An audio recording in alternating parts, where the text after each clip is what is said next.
Much love from the mushroom. Welcome back. I'm Jeremy. That's Dan. It is some day in October, October 20th, full moon in Aries today. I'm excited for that. I like to do full moon rituals, which I guess is something we can talk into first.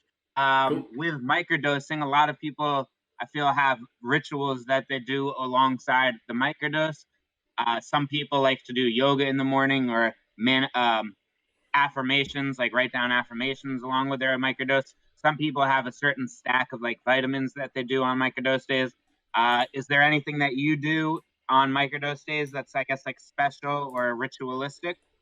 Um, it depends on the day and how much time I have and what the schedule is looking like. But normally I always try to like every day where I'm microdosing, I always try to do breath work or meditation, one of those two things to start my day. Also, I mean, this is kind of just like daily routine at this point, but I emphasize it extra when it comes to doing breath work and taking my cold shower on my Wim Hof method that I follow every morning. So I feel like if I don't do that on the days I microdose, I feel kind of out of alignment. I don't feel like it's getting the full effects. So that's one thing that's a constant. I also will try to ensure that I'm eating something good beforehand, before I microdose, and kind of during. I'm a lot more mindful of my diet and stuff because I notice when I'm microdosing, if I eat like anything greasy or fast food, it'll like really upset my stomach and I just feel kind of shitty all around. So yeah, just more intention in what I'm putting in my body overall. Stay hydrated, things of that nature, and journaling too. A lot of the time I'll journal in the morning just to get and kind of purge out any negative thoughts or just see what's going on in my mind before I microdose.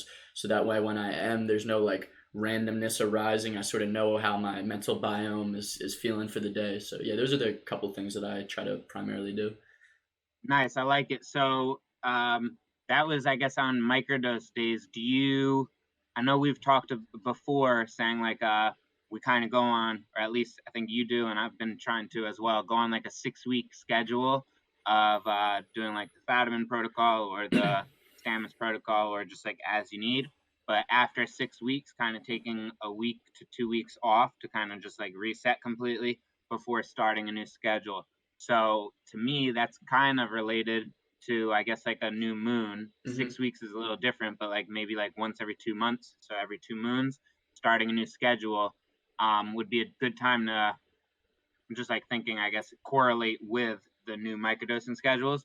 But with new microdosing schedule, do you at the beginning have a ritual for that, or like a new intention? Do you write down your new intentions when you start a new schedule, or do you kind of just see what happens every new 6 weeks? I mean, it kind of depends circumstantially of where I'm at, but yeah, I normally try to go into it with some goals and stuff.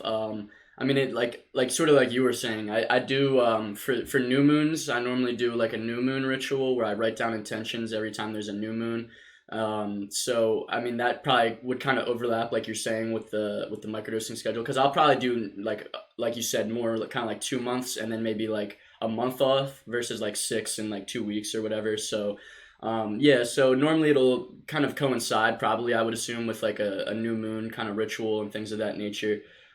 So yeah, I normally will do write down a bunch of intentions and affirmations on a new moon on a piece of paper. This is on my witchcraft, I guess. I don't know. Normally I write down a bunch of intentions and kind of will do that and then really like make some bullet points of special points I want to try to emphasize in my life. And then after that, because I'm very sentimental and I hold on to like value of things, or if I take notes, a lot of the time I go back and I reference.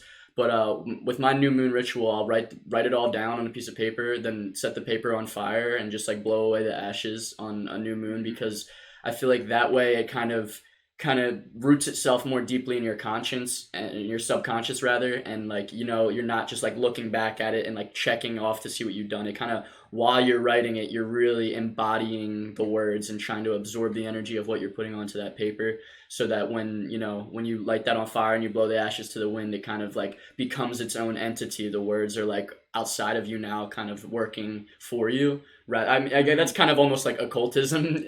Like a lot of the occult people do stuff like that. I like it. But yeah, that's like my new moon ritual. And like when it comes to new microdosing schedules, yeah, a lot of the time it's just similar to that, just intentions, writing down what I look forward to for the next 2 months and stuff. So yeah. Hmm. I think that just reminded me a little bit. I thought it was pretty interesting. Is like when you create a word and you're writing down the letters for a word, what is it called? It's called spelling, right? Casting spells, yeah. And spelling, yeah, casting spells like a witch. I don't know, maybe there's some type of relation of like when you write something down, you're kind of manifesting it. You're like writing a spell for it to happen. I know that's like a little bit out there, but I kind of believe at least like parts of it, or I get the connection, and I don't know, that interests me. So I definitely agree. I like to try and coincide my microdosing, or like a lot of what I do with the moon. I feel like the moon is like a good just timeline of cycles. So a lot of what I like to do too is have at least like one macro dose per new moon. I feel like a macro dose has its own therapeutic benefits. They're not maybe it's not really the same as microdosing, but I feel like it definitely helps you just come to some conclusions, or really think about some things that have been on your mind, and helps you like really hash them out and figure them out. Do you macro at all, and what would your schedule for macroing be? Do you try and do it like not as often as possible, or do you kind of try and do it once a year? I've heard some people do, or whenever Yes. you just feel the time is right. So for me, it's definitely like whenever I feel the time is right. I'm also someone maybe to a downfall when it comes to this, but I rely on like some type of social aspect. Normally, I only macrodose with other people, Mm, which is something I actually kind of like. I feel like is a little bit of a hindrance, and not a hindrance. I always enjoy it, but I feel like there's a certain level of fear still to this mm, day. Like no matter how many times I've murdered my ego and come out fine on the other side, there's still every time I'm like think the thought of a macrodose, and like especially the thought of doing it alone always gives me a certain level of anxiety, and that's why I like to have like a community, at least like normally one other person who I'm macrodosing with, just so it's like there's that camaraderie within it. But I also think that kind of coincides with some of my own like traumas from my past. I'm someone who, like, in the past has been very codependent, has relied on others, has put other people's priorities before my own and stuff.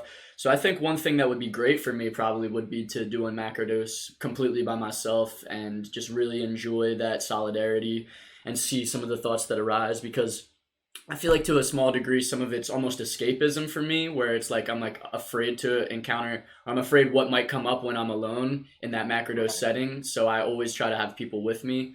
But when it comes to like schedule for macrodose, it's very random. But I think I'm definitely overdue. It's probably been like, I don't know, like 5 or 6 months since I've had like an actual macrodose of more than a gram or anything like that. And like the last macrodose I did was half of an eighth with one of my close buddies, and that half of an eighth was like stronger than certain eighths I've taken. It was really intense. So Yeah. that's another thing. It's like it depends on the strain and everything, but no, I honestly think I'm overdue for a macrodose.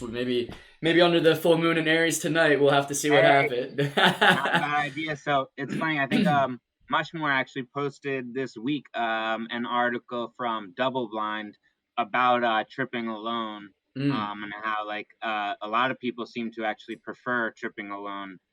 It's interesting how like it was kind of some people just say like, yeah, I always do it by myself. I can't imagine with other people. And some people kind of like you said like I don't want to do it by myself. That's like too scary. right. At least have like a trip sitter or something.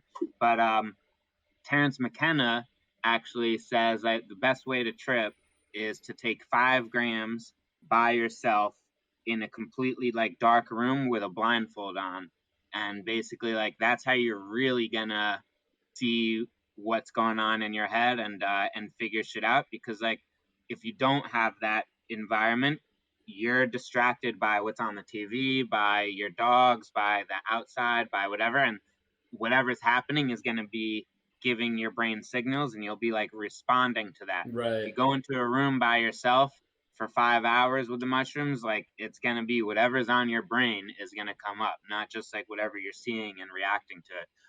I've yet to do that. That's kind of scary to me. Yeah. I'm Oh more of yeah.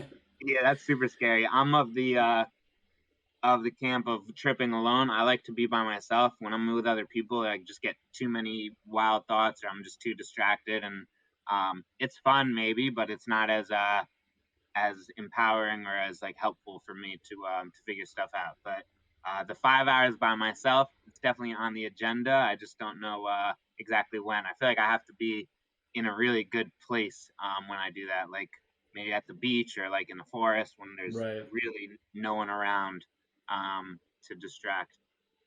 Well, good stuff. I think that's about it for today's episode of Much Love from the Mushroom. Little short episode. Keep it nice and sweet. Any closing thoughts, Danny? Nah, I just hope everyone has a nice, good full moon in Aries tonight. I'm an Aries rising, so I guess I'm gonna Oh, get it there. affected by it a little extra hard. But nah, I hope everyone has a great full moon, and if you're doing some rituals, I hope it's brings you exactly what you're looking for, and yeah, new intentions and new energy coming about. It's about to be a new month as well, so that's exciting, and I've got a music video almost done being edited, so that's Oh, there. exciting for me. So I'm really trying to get back on my focusing on my artistry and really like putting out the music I want and impacting people visually and auditorily. So yeah, that's exciting for me, and I hope everyone has a great full moon ritual or just experience overall. Because even if you're not doing a ritual, the full moon is going to affect you. So Definitely. Awesome. I love it. Much love from the mushroom. See you guys next week. Have a good one as always. Enjoy the full moon. much Peace love, peace. out.